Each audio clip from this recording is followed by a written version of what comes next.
Peace and black power, peace and black power, peace and black power. It's the Prince of Pan-Africanism, King Kong Consciousness, Intercontinental Ifatunde, coming to you live and direct from the most anticipated independent African school in American history, the Frederick Douglass and Marcus Garvey Academy. Today is the 56th memorial of the assassination of one of the greatest Pan-Africanists of all time, a child of the Garvey movement whose parents served under the most honorable Marcus Messiah Garvey, and I'm speaking of none other than Hajj, Malik Shabazz Malcolm X. 2/21/21, 56 years later. I want to send condolences, love, respect, support to the family of Hajj Malik Shabazz. When I think of Malcolm X, I think of so many different things. His life, his example, his work is so symbolic of so many different issues and causes and interests and experiences that black people have. When you deal with Malcolm X, you deal with transformation. When you deal with Malcolm X, you deal with family trauma. When you deal with Malcolm X, you deal with betrayal. When you deal with Malcolm X, you deal with evolution from religious nationalism to Pan-African nationalism, or should we say from Pan-Africanism to religious nationalism back to Pan-Africanism. When you deal with Malcolm X, you deal with sincere leadership, incorruptibility, humility, dedication to the black woman, dedication to the black family, fatherhood. Malcolm X, you could teach a whole curriculum on Malcolm.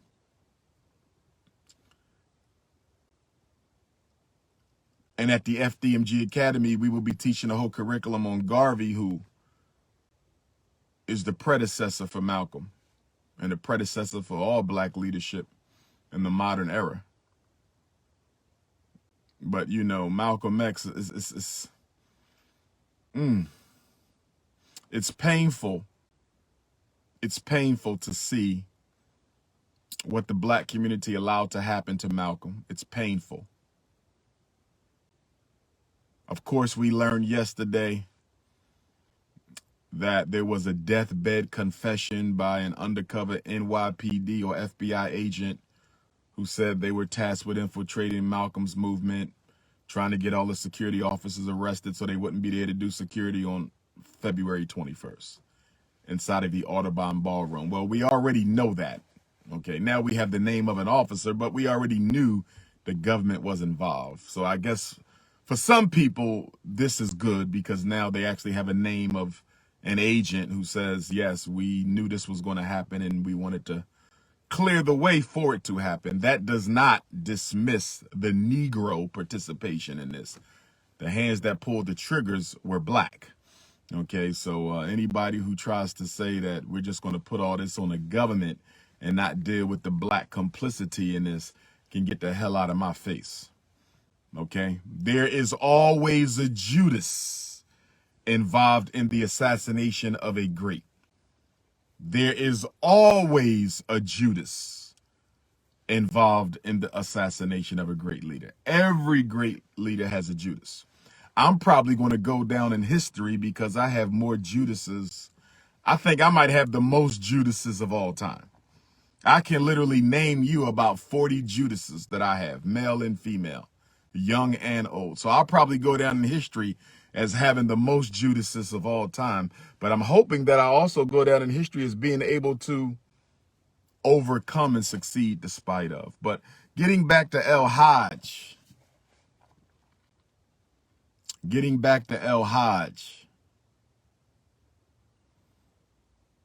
I wish I could have a conversation with Malcolm, the ancestor.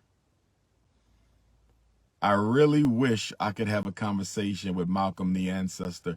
There's so many questions that I would like to ask Malcolm. There's so many questions that I would like to ask Malcolm. And I'm not going to tell you what those questions are.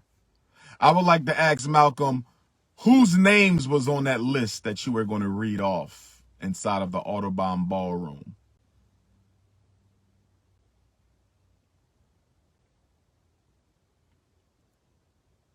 That your assassination prevented you from being able to read. What names were on that list? I want to know what names were on that list. We know that there was 2 chapters of your autobiography that Alex Haley kept out. But was it only 2 chapters, Malcolm, or was it more than 2 chapters, Malcolm? It has been argued that Alex Haley may have been an informant for the U.S. military. Why did he keep those chapters out, Malcolm? Why did Alex Haley do that?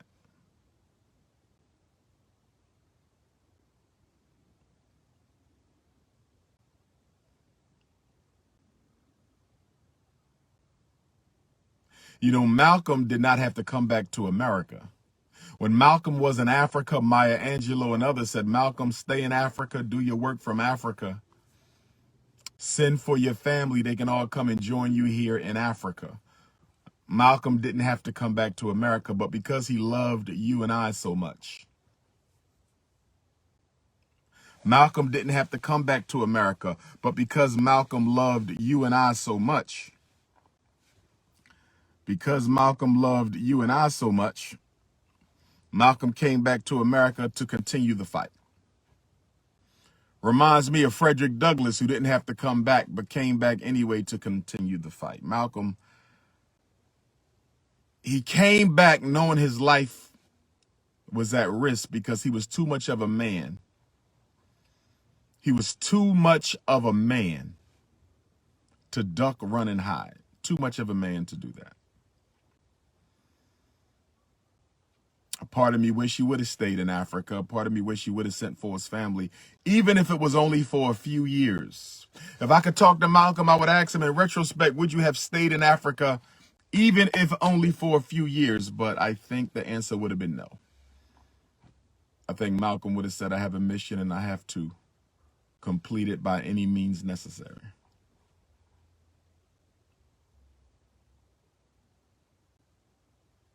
Malcolm and Dr. King had agreed to disagree. They were going to come together through Coretta Scott King while Dr. King was arrested in Birmingham. She met with Malcolm, and through Coretta Scott King, Queen Mother Coretta, rest in peace, Malcolm and Martin were going to work together. This was about 3 weeks before he was murdered. J. Edgar Hoover got that word. No way can I let Malcolm and Martin work together the way Frederick Douglass and Martin Delany did. I can't let that happen. No, sir. Malcolm had to die to prevent the coalition. Malcolm had to die to prevent the coalition. Malcolm had to die to prevent the coalition with Dr. King. It would have legitimized Malcolm too much. It would have legitimized him too much.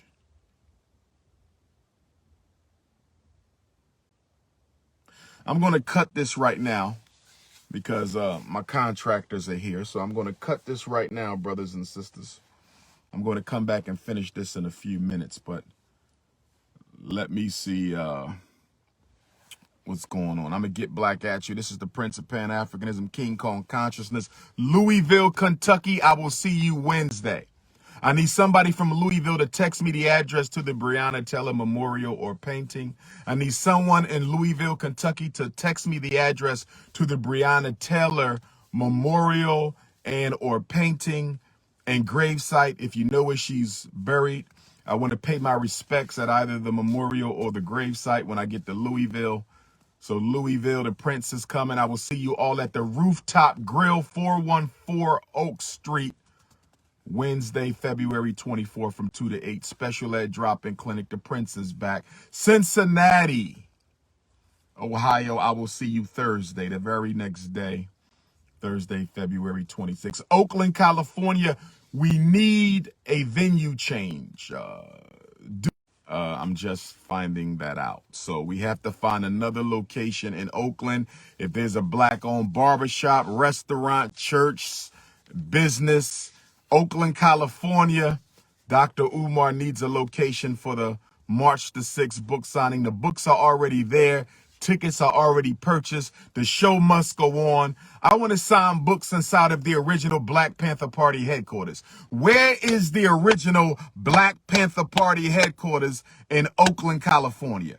Where is the original Black Panther Party headquarters in Oakland, California? That's where I want to sign the books. New Orleans. Monday, March the 15th. New Orleans, Louisiana. The Prince is back Monday, March the 15th. And I will be speaking. New Orleans, March 5th. New Orleans, March 15th. Oakland, March the 6th. Cincinnati, February 25. Louisville, February 24. I'm going to get back with y'all to finish this conversation. Got to get the work done at the school. Hit the Cash App, $FDMG School. Hit the Cash App, $FDMG